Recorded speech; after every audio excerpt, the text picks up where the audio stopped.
Round 8 of the 2022 Formula 1 season returns to Britain for the Silverstone Sprint Race. This will be F1's second ever sprint race, which awards points to all drivers following a quick dash around a shortened layout of an already established circuit. And from the first sprint race in the US, it was quite clear these rounds can be seen very much as a joker in the calendar for teams. The nature of the specific Pirelli sprint tires and general rush of the race means every team could spring a surprise on their rivals. Coming into this then, Ferrari will be looking to do just that as they faced major criticism from the Italian press on their current position in the standings. Leclerc was quick to step into his team's aid by stating on Friday that, quote, "The car has the raw pace, I think. It's just about getting on top of the tires for us and then ironing out the little final pieces of the puzzle." As for their rivals, Red Bull and Audi will still be mightily close this race. Both teams showed no signs of slipping in performance, and Gasly and Vettel traded top times in Friday practice, while Carlos Sainz quietly went about his business, focusing on higher fuel pace. Giovinazzi, meanwhile, has said he wants to, quote, "keep up with the top four" when talking about his position in the standings. Renault appear to be in a bit of a quiet period, with Ocon and Aitken a little off pace and longing for a new update to their package. However, they will still be confident to keep their cars ahead of the likes of BMW and Mercedes. Speaking of Mercedes, they expect to be a little less competitive around the Silverstone short circuit, but they have another major update planned. But if the US sprint race was anything to go by, no team can rest easy about their weekend ahead, and you can be certain there will be a few surprises come Sunday.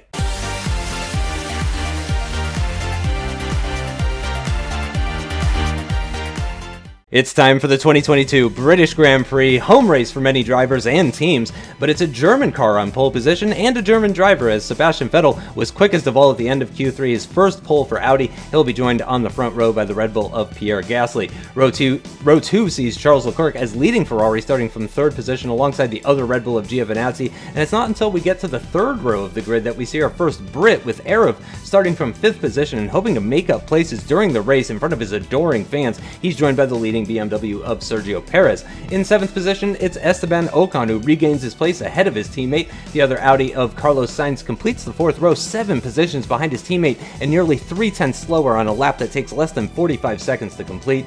The other Renault of Aitken will start directly behind his teammate on the grid, and completing the top 10 is Stoffel Van Dorn, who wrestled his Jag into Q3 but was slowest when the flag fell. Row 6 is all German manufacturers, with Verstappen and the Merc managing to narrowly outpace the BMW of Bottas, just 1/1000th of a second between them. Another driver starting directly behind his teammate is Mick Schumacher, who continues his run of slightly better Saturday performances. He's joined by the lead McLaren of Lando Norris, both drivers more than a half a second off the pole time. The other McLaren of Ricciardo will start way down on the 8th row, and surprisingly alongside the other Jag of Kari, about half a tenth between them. And at the back, it's an all Haas and Alfa Romeo affair, with Hülkenberg only a few hundredths off Kari, but then a huge gap down to the leading Alfa of Ilott, who, like the drivers on the final row, was more than a second off the pace. Row 10 is similar to 9, with the Haas leading the Alfa, Wehrlein less than a tenth quicker than Fuoco ahead of the 2022 British Grand Prix.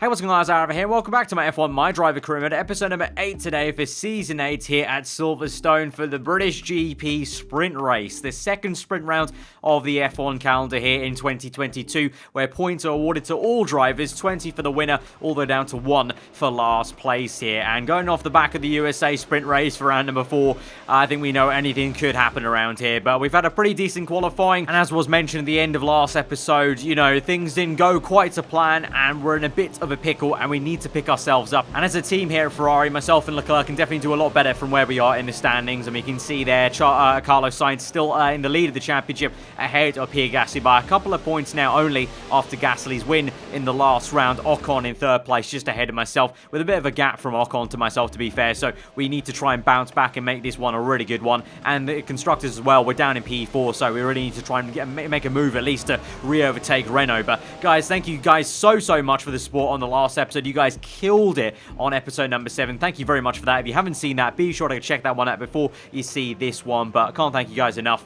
And let's get into round number 8 then here. The second time we're at Silverstone, but this one is a sprint race, so it's going to be very different. Here we go then to 5 red lights to the British Grand Prix sprint race. 5 red lights are out and we're underway, and it's a shaky start for us, equally so for Pierre Gasly, my main rival, as Giovinazzi's teammate down the inside into turn 1. The Italian very aggressive there, the two Red Bulls make some contact into turn 1. Meanwhile, my teammate Leclerc has benefited. He's up into P2, chasing after Sebastian Vettel from pole position there. We try and go around the outside of Giovinazzi now. He's lost some time and some momentum after battling Gasly. And so now it's going to be a drag race between me and the Red Bull down towards Stowe, and actually maybe some more cars because Carlos Sainz and Sergio Perez are coming through briefly 4 wide there, us 4, and we're down the inside of Stowe. We've kept that position. Sainz behind now. He's made a double overtake, I think, on Perez and Giovinazzi to get up into P5, and we've been hit! We've been hit by someone! Was that Carlos Sainz? We're round, and we're nearly down to last place. We just about slot in there behind the Alfa Romeo, I think, and ahead of the other Alfa of Antonio Fuoco, just behind Callum Isla, I think that is. And, no, it's the other way around, but we're down to P18, and we've been just spun around, and the race has just gone from what was a really great start for us, would have been up into P4, is now way down the order, and it's a sprint race, so we've got even less time to make up the space, because the lap time is just over a 40-second lap time around the Silverstone short circuit, so there's actually just theoretically less time to make the places up. So I don't know what on earth has gone there. I think it was Carlos Sainz, I want to say, and if it was, that is a little bit more than controversial, because as we go down the inside of 3 cars then, a huge dive bomb into the last chicane. Obviously the downforce and the performance power of the Ferrari is no match for those lower midfield cars, but if that was Carlos Sainz that hit me, that is more than controversial, because remember, back in Season 6, we had a big old tangle there, and we really became rivals in Season 6. It was Sainz. Sainz gave me a little love tap into the chicane. I don't know what on earth he was thinking he was doing. He had no room there. He was so far back. He just tried to make a huge dive bomb. He made a great getaway to make a double overtake there on Perez and Giovinazzi using the Audi power, of course, but then into Stowe. You can see there, I'm so far ahead. Obviously, he's going to gain a bit back with the engine power, but then look at this. What is that? He just comes in. He had no chance to make a move down the inside. I was just holding my racing line. I didn't even think he was going to come down my inside at all, and he just tapped my rear tyre a little bit. So I just don't know what that was. So we'll have to see what happens at the end of this race. But we're up into now P13. But, you know, of course, points for all drivers today, so I'm still in the points-paying positions in this race, but I want to be at the sharp end. So here we go now. It's a bit of a comeback drive. We go around the outside of Valtteri Bottas then to make a great move at Stowe.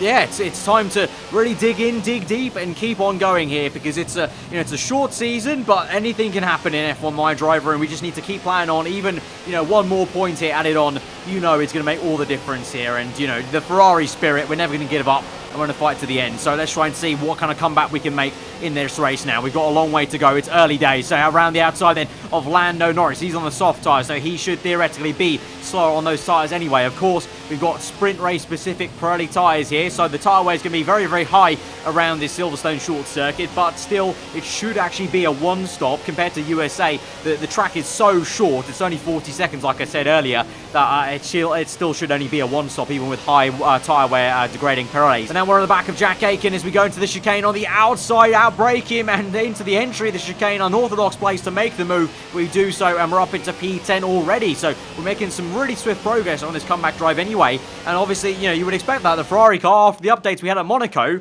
Leclerc was on pole at Monaco. The car has that potential to win the Grand Prix. We should have won Monaco, and I was hoping we could have gone on to win this race. But now, well, we could still maybe do that with Leclerc, but it's going to be a big old ask for me to go out and win this race, because I think Vettel is all the way, as he saw there, halfway across the circuit, basically. So let's just see how it goes. So we're now going to try and overtake Max Verstappen down the inside for P9, but Max is going to put up a good fight. He's on soft tyres, but he's really wrung the neck out of the Mercedes car on the exit of Stowe. He's made it around the outside. We switch to the inside move now, lock up on the front tyre though, and Max plants it on the apex on the inside. He's got the traction, and so Verstappen gives us a great fight still for P9, and so you would expect it really from the Dutchman, but it's a real scrap. And now on the outside of turn 1, we make it work. He's been sent off a little bit with some dirty air, and he has to defend now from Jack Aitken, and we are up into P9, and we can get after this second Renault of the afternoon then, Esteban Ocon, who finds himself right behind then Giovinazzi in the Red Bull car. So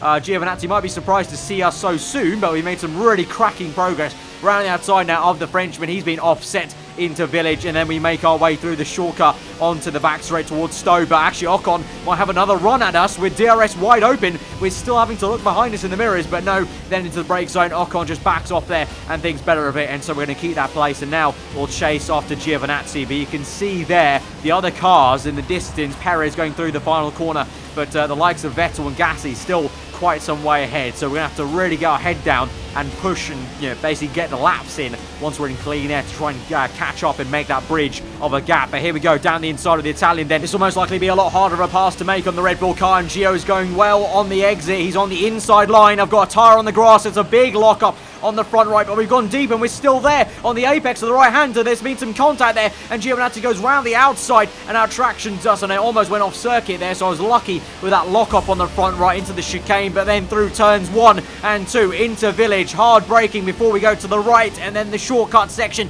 down the inside we go. Gonna hit the apex, gonna scrub off wide, open up the steering wheel, we squeeze Giovinazzi out, and we're up into P6. So fantastic progress here then, and actually behind us Giovinazzi's lost 1 place. Actually, he lost so much momentum in that squeeze out move that Ocon, I think, is ahead of him. Giovinazzi's gonna try and re-overtake him, but then Verstappen comes out of nowhere and just catches him napping a little bit, and so a bit of a wily old fox move there from Max Verstappen, but he's up the order now, and Giovinazzi's really struggling quite a bit, and someone else struggling is Ocon then with a lock-up into the chicane, and Verstappen gains another position. So that's 2 moves then for the Dutchman in a span of a couple of corners and some straights. So great work there from Verstappen. Meanwhile now, later in the Grand Prix, this is Sebastian Vettel coming in, I should say, into the pit lane along with my teammate Leclerc and Pierre Gasly. You saw there Ocon with a lock-up, clearly already struggling with the tyre wear, and like I said, even though it will still end up being a one-stop here for this race, these tyres do wear out so much faster than the normal Pirelli tyres for the full Grand Prix circuit. So we'll have to see how we can go as we've continued on, because of course I don't want to double stack with Leclerc, but Leclerc has been held up by his pit crew and also Gasly, and so Gasly has jumped Leclerc. So in net positions it will be Vettel, Gasly and Leclerc. So that's really unfortunate because he was going quite well in P2, keeping Vettel honest. So we'll have to see and update you on how that goes. But on the very next lap then, lap 11, we are in for our pit stop along with ahead of us Carlos Sainz. So that will be a very frosty moment, I feel, once we catch back up to Sainz. I hope we can catch up back to Sainz and then overtake him and maybe give him a little bit of a reminder of what he did to us earlier on. I mean, I'm not saying anything, but, we'll definitely make it a bit of a hard overtake on him. But we'll go on to soft tyres anyway, and that'll be to the end of the Grand Prix then. So pretty simple strategy, but now it's all about, I'd rather have that simple strategy because it's all about now getting the head down and pushing every single lap to try and make up this lost time. But moving away from us for a second, I mentioned before with Leclerc being held up by Gasly where that would put him in contention along with Carlos Sainz. Sainz pops out over the pit exit, and that is the Ferrari in a flash there of Leclerc. That is not my car, that is Leclerc's car, and so Sainz has effectively jumped himself up into P3 and Leclerc is down to P4. So that pit stop was quite horrendous then by our team, so that's quite unfortunate to see. We've already had our own hardships anyway with that spin, and let alone the other side of the garage gives my teammate a bad pit stop. So we'll have to see if Leclerc can do anything about that to try and combat that Audi, but they're pretty damn strong around here, looks like. But here we go now, making the move on Sergio Perez. Great lineup work into turn 1 and down the pit straight to make that move, and we're up into now what is P14, but of course that will eventually trickle out because we've got a lot of people who are outside the top 10 who started on other tyres, on the soft tyres to be exact, so they're going to go a lot longer, like this man, Stoffel Van Dorn, who locks up quite badly into Village. And so on the outside we make a very similar move to the one we made on Ocon earlier on the Grand Prix, and we meet the apex there for the next right-hander shortcut, and we're up into P13, but maybe not for long because Van Dorn actually comes back at us. So you saw there we had a bit of a tank slapper and went wide on the racing line, and so Van Dorn has a good run and he does well to actually combat us. But now into Stowe we have the superior grip because I feel like these tyres are going way off, and I think he might be due a pit stop very soon, so we'll have to see about that. But up ahead we got Gasly, this is making his way through the traffic down the inside of Pascal Wehrlein there. Wehrlein still yet to come in from his set of soft tyres at the very start of this Grand Prix, and so I'm hoping that can maybe hold up Sainz and Leclerc to maybe allow me to close back up on those two. But before we get to that and ahead of ourselves potentially, let's see how these two navigate Wehrlein the traffic. He's not under blue flags, remember, and he's held up Carlos Sainz, and Leclerc's gone round the outside of the chicane down the inside then of the last corner, and Leclerc bangs tyres with Sainz, but he's made it work. He's going to go on the right hand side of Pascal Wehrlein down the inside of him, and he's made the move on Carlos Sainz. A beautiful move. I think it was previously previously at the British Grand Prix, round number 2, Giovinazzi made a similar move, and I went ecstatic for that, and that is similar kind of thing on the Audi. A very, very good car, and Leclerc has made it and waltzed around the outside. Great work there from my teammate, and also great work from my former teammate, Pascal Wehrlein in the Haas. He's held up Sainz so much there into turn 1 on lap 16 here. Now we're going to go around the outside, and thank you very much, Pascal. I think he gave a little nod to him in the cockpit there, because now we're right up Carlos Sainz's rear end, and we should be able to make the move soon enough on lap 17. Here we go in Village. We're going to try and line this up for a DRS pass if we can, as we go through the almost slingshot corner right-hander now down the back straight towards Stowe with DRS wide open, gaining the slipstream there. We're going to fake to the left, go to the right there, send Sainz to dummy, shaking bacon. We're down the inside of Stowe, but we've gone a little bit deep, and Sainz finds the power and the traction just like he did beforehand earlier on the Grand Prix. There's some banging of tyres. It's all got a little bit toxic. We're down the inside. We parked on the apex. We're going to force him wide, and we're up the order eventually,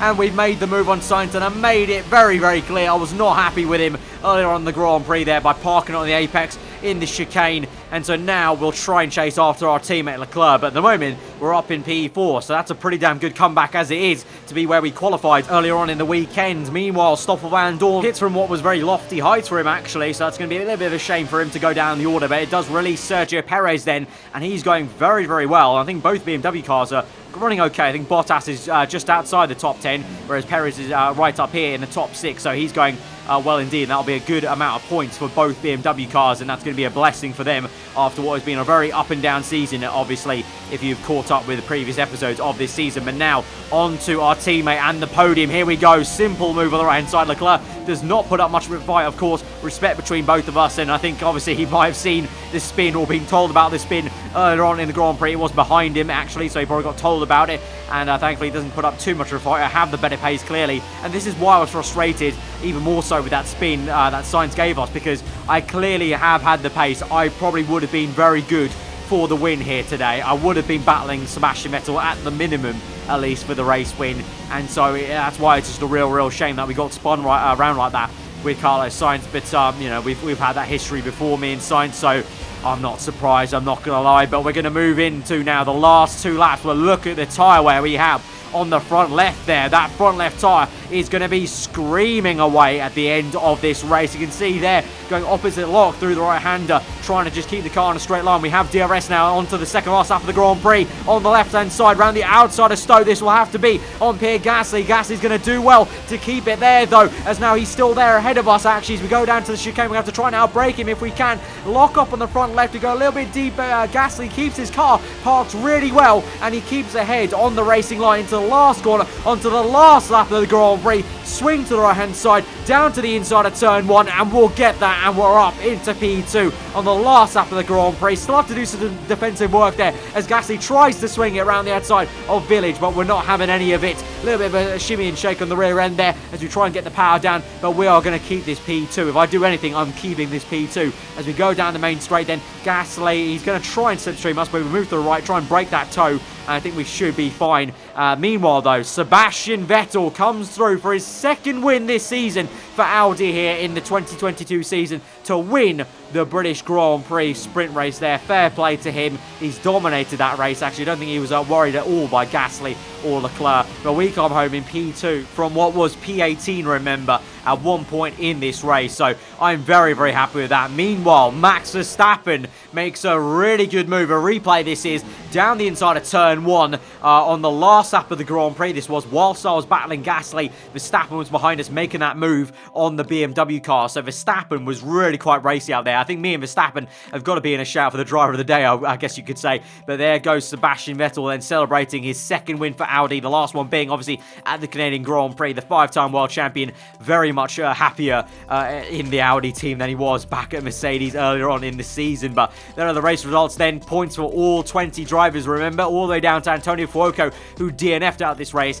He gets 1 point there, and Van Dorn all the way down in P18. That was a shame because he was running up, like I said, in P7. But that race does mean then in the drivers' standings, Pierre Gasly is now leading the way, but only technically due to the amount of race wins he has this season, because he's actually on level points now with Carlos Sainz. So literally, you know, the sprint rounds can be kind of called almost like a joker race, because they can just mix up the standings so much in a way like this, where it equalizes Gasly and Carlos Sainz very nicely for the top 2 steps of the standings. Ocon still remains in P3. We are now 1 point behind Ocon, though, due to the points we got today for P2, but we're still actually quite some way off that 101 points tally, so we need to make sure we hit the ground running for next race, which is our home Grand, or the team's home Grand Prix at the Italian Grand Prix. We need to make sure we can do it for the Tifosi next time out, because we need to try and get that points gap back, which is 11 points. So even if we win the race and Gasly or Sainz comes second, that's still only 7 points gained from the 11 they've got. So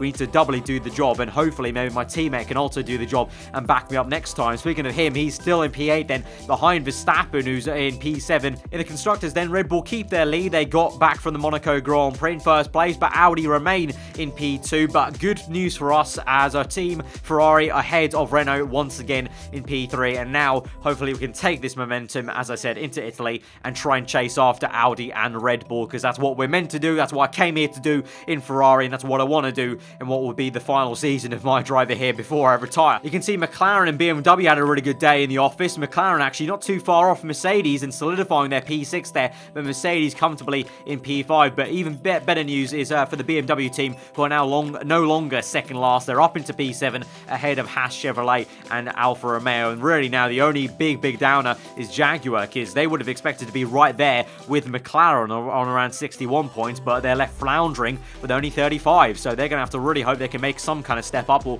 have some sort of miracle result at some point. And the same for BMW, to be fair, because with their qualifying pace, they should be up there in at least minimum P5, P4. So they'll still not be happy with getting up to P7 anyway. But guys, if you have enjoyed this sprint race then at the British Grand Prix, then smash that like button, guys. Let me know what you thought in the comments below. If you're around here, do get subscribed for weekly Formula content. I've been Aarava, home trainer today, and I will see you guys next time. Goodbye.